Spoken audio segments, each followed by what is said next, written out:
Next आपके पास है जी एक थ्योरम है, इम्पॉर्टेंट ही समझ लें इसको, स्टेट एंड प्रूव वेरिजनस थ्योरम। ठीक है, स्टेट एंड प्रूव वेरिजनन थ्योरम।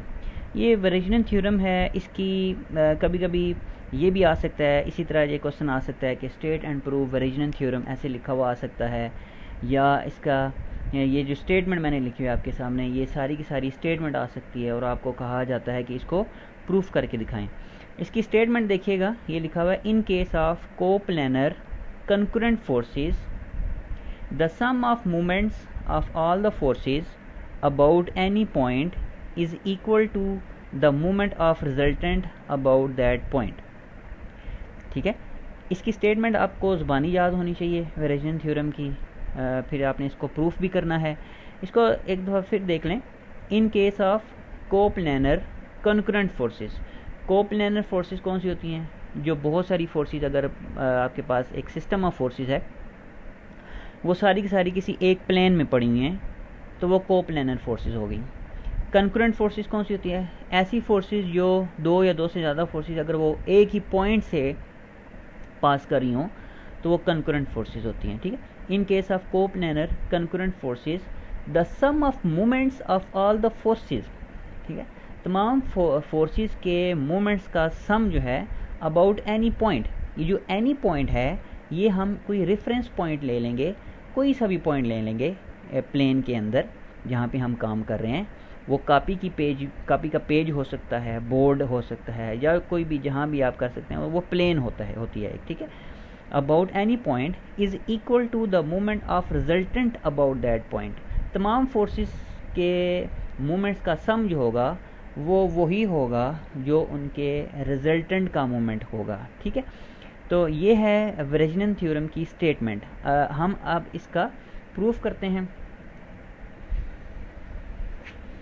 तो अब हम करते हैं इसका प्रूफ ऑफ वेरिजनन थ्योरम। देखिए, कोप्लेनर और कंकरेंट फोर्सेस की बात हुई है, तो आपके पास एक सिस्टम ऑफ फोर्सेस हो जो है वो होना चाहिए। ये देखें, फ़र्ज़ करें आपके पास एक प्लेन मैंने बनाई है एक्स एक्सिस और वाई एक्सिस की, तो आपके पास ये ऑरिजिन हो गया। यहाँ से मैं कहता हूँ कि बहुत सारी फोर्सेस मेरे पास निकल रही हैं यहाँ से। दिस इज़ F1, ये मैं इसको F2 बोल देता हूँ, इसको मैं F3 बोल देता हूँ, और इसी तरह चलते चलते ये जो आपके पास आखिरी फोर्स है इसको मैं Fn बोल देता हूँ। ठीक है, तो ये आप देख सकते हो कि ये सारी फोर्सेस पॉइंट O से, ऑरिजिन से पास हो रही हैं। तो हमारे पास एक सिस्टम आ गया, सिस्टम ऑफ फोर्सेस आ गया। हम लिखेंगे let we have a system of forces Fi where I is equal to 1 2 3 up to n। ठीक है, n फोर्सेस हमारे पास आ गए हैं। ठीक है, ये हमारे पास सिस्टम ऑफ फोर्सेस आ गए हैं। ठीक, ये भी लिख सकते हैं, passing through origin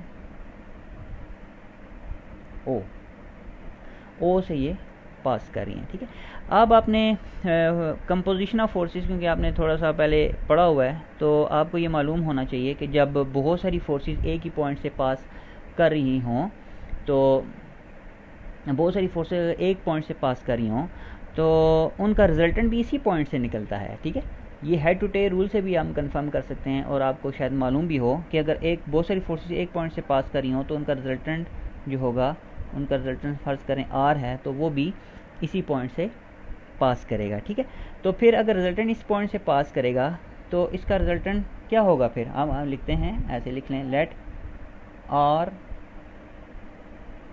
B the resultant of all the forces, then ये R आप डिफाइन कैसे करेंगे? फिर R is equal to F1 plus F2 plus F3 plus up to so on, कहाँ तक जाएगा जी? Fn तक। ठीक है, ये आपने इस तरह आपने पढ़ा होगा, पहले आपको मालूम होना चाहिए कि हम किसी भी रिजल्टेंट को इस तरह ऐड अप कर सकते हैं। ठीक है, अब हम क्योंकि मूवमेंट की बात कर रहे हैं तो अबाउट एनी पॉइंट, फ़र्ज़ करें हमारे पास इसी ये प्लेन, जिस प्लेन में ये आपने ये सिस्टम ऑफ फोर्सेस बनाया है, उस प्लेन में आपके पास कोई पॉइंट पी है ये। ठीक है, तो मूवमेंट लेने के लिए आपको मालूम होना चाहिए कि जिस पॉइंट के अलॉन्ग हम मूवमेंट लेते हैं उस पॉइंट का फासला फोर्सेज से या एक फोर्स से वो आपके पास होना चाहिए।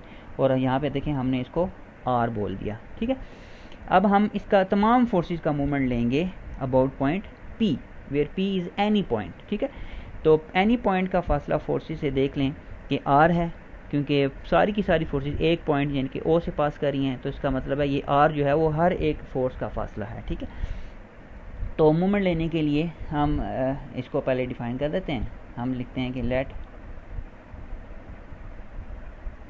P be any point in the plane and R be its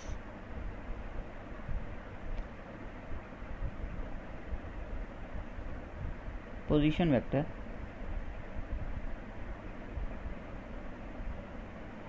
from P to O। ठीक है, then मोमेंट इज,